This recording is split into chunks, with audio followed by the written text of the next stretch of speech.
Progress within tradition. By Withered Rose. Tradition and progress. How often are progress and tradition treated as opposite terms?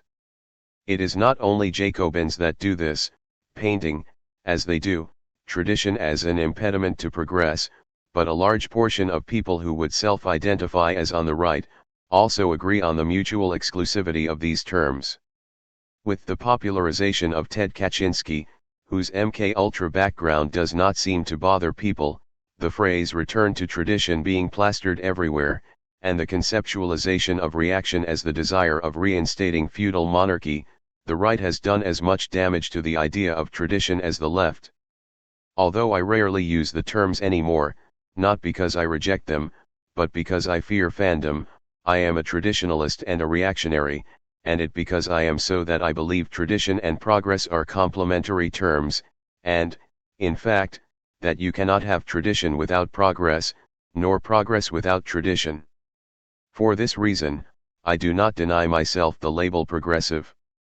Labels are just that, labels, and put you into a preset fandom with a preset core of influencers that follow a preset canon, and deviating from the aesthetic, the canon, or fundamentally disagreeing with the influential hierarchy gets you booted out of the fandom, which means you now carry around signifiers that interpolate you as a member of a very specific community, a community that others do not accept and want no part of, yet a community that you have been exiled from.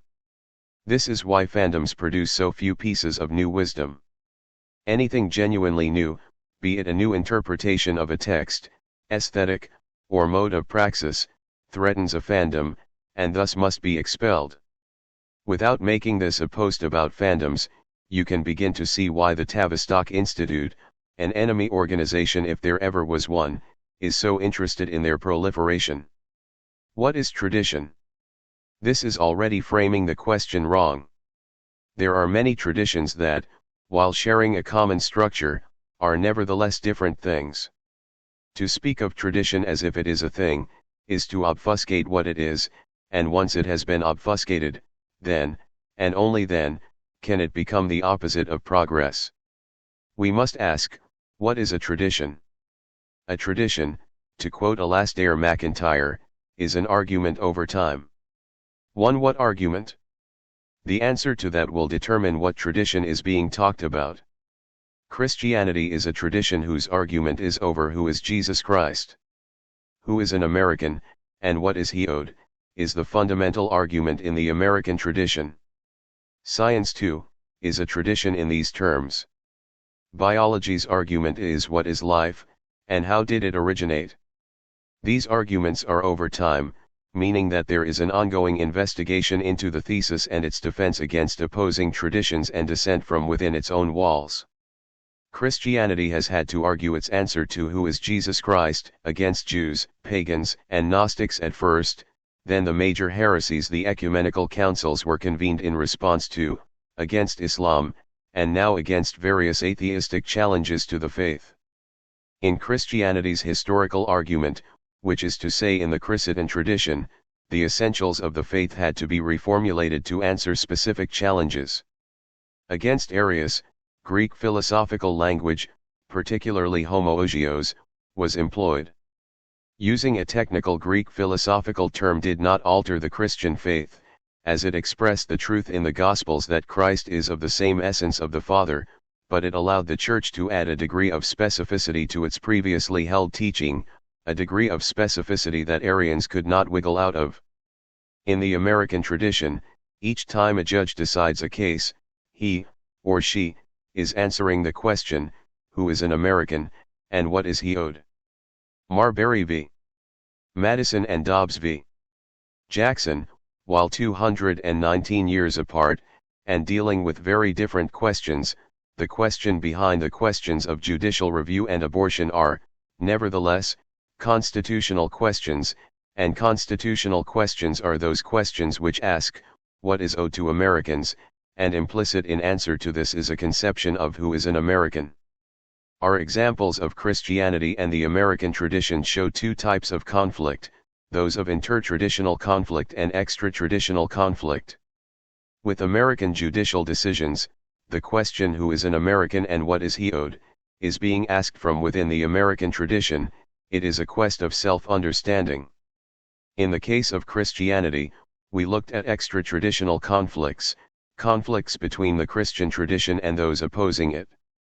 There are examples of extra-traditional conflict for the American tradition, such as America's conflict with the Soviet Union, and inter-traditional conflict for Christianity, such as the Great Schism. In both extra and inter-conflicts, a tradition has to ask its basic question, reformulate its thesis during a historical argument, and, if it succeeds, that is if the tradition does not either a. collapse or, which might chronologically follow, b. its adherents convert to a rival tradition, then solidifies itself and becomes stronger. Progress in a tradition, then, is when a tradition becomes stronger, more defined, more articulate, as it continues in historical argument. Progress has to happen within the context of a tradition, because progress is always progress towards something. I cannot progress down a road unless I start from point A, and I move closer to point B. I cannot progress is synthesizing carbon unless I begin with the goal of synthesizing carbon. To be a progressive, and here I wade into the alchemical waters of fandomery, presumably means to desire that society progresses towards something. Maybe it is general happiness, equality, justice, or peace. It might be all four of these. Yet, all four of these words can mean different things depending on what tradition the progressive is from. To an Aristotelian, happiness means the acquisition of virtue, something that happens through habituating oneself to the virtues. For most utilitarians, happiness is simply bodily pleasure. Equality, which might seem more particular to the modern context than happiness, justice, or peace, also is tradition-specific. Equality with whom? Equality in what? Equality for what? All being subject to the law, all being subject to death, and all having equal claim on self-rule are very different things. Now, it might be the case that progressivism is its own tradition, and I would concede as much, but this does not mean that progress is synonymous with progressivism any more than liberality is synonymous with liberalism. All members of a tradition are part of a tradition that encourages progress, for if a tradition did not encourage progress, if it refused to meet the challenges made to it, then it would have either ceased to exist, or is beginning to cease to exist. When a challenge is made, it must be responded to. To do otherwise is to go gently into the night.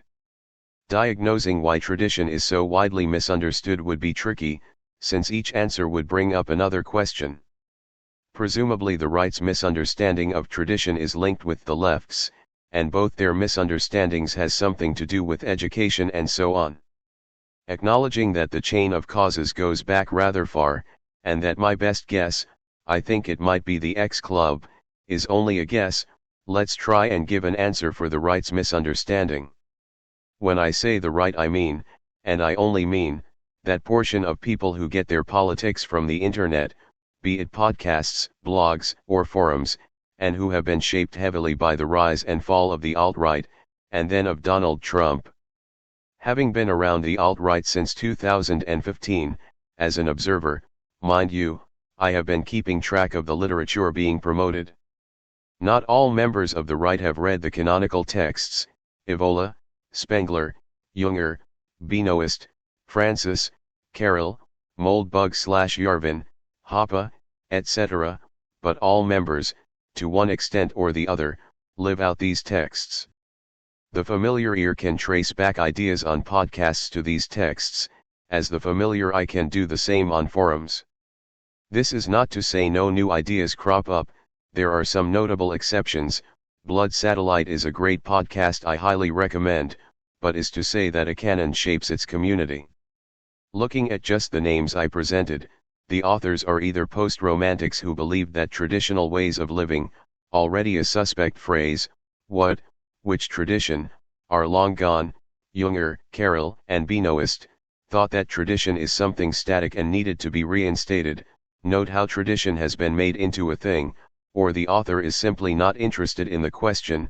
Moldbug, Francis, and Hoppe. The right has been predisposed to contrast tradition and progress because the canon it has built itself around, at best, reifies tradition, and, at worst, does not care about it. Perhaps if MacIntyre, or Gadamer, were part of the right's canon, then progress and tradition would be seen as complementary terms. Some examples. It is probably not good enough to end the post here. There are almost certainly a handful of you that want examples of how tradition and progress can go together. Though I have done this with Christianity and the American tradition, I anticipate many of you are thinking about the contrast between the trad village and some futurist alternative. This is unhelpful, because it presupposes the very idea of tradition that I have tried to reject above. Tradition is not staying in the past, nor is it even looking to the past. Tradition is an argument over time, and is necessarily forward-looking because all challenges to a tradition are either A, contemporary, or B, in the near future. If the question is, can I embrace the use of technology while staying true to my tradition, then the answer depends on your tradition. You can have robots, flying cars, and all sorts of fun stuff and have the 1950s, as the Jetsons showed. Idealizing the 1950s is not good, and is another symptom of an obfuscated idea of tradition, but I use this sloppy example to make a clean point. Technology shapes our world, yes, but we shape technology. Should you want a Christian civilization, and if this means something like people seeing the world as epiphany, then it makes no difference if robots are present or if we inhabit Mars. Mars might make a really great spot for a cathedral. If you are within the American tradition, and if you think America is in an extra-traditional conflict with a rival tradition that seeks to replace the American people, then why not use decentralized software to coordinate activism? Why not play Uber to the opposition's taxi cartel? If your tradition is particularly concerned about the environment, or about close communities, take a look at solar punk. Finally, if your tradition leads you to value family, even a large one, then the development of AI technologies will free up the mundane tasks keeping you from spending time with your children. Sources. 1. MacIntyre, Alastair. Whose justice? Which rationality? University of Notre Dame Press. Notre Dame, Indiana.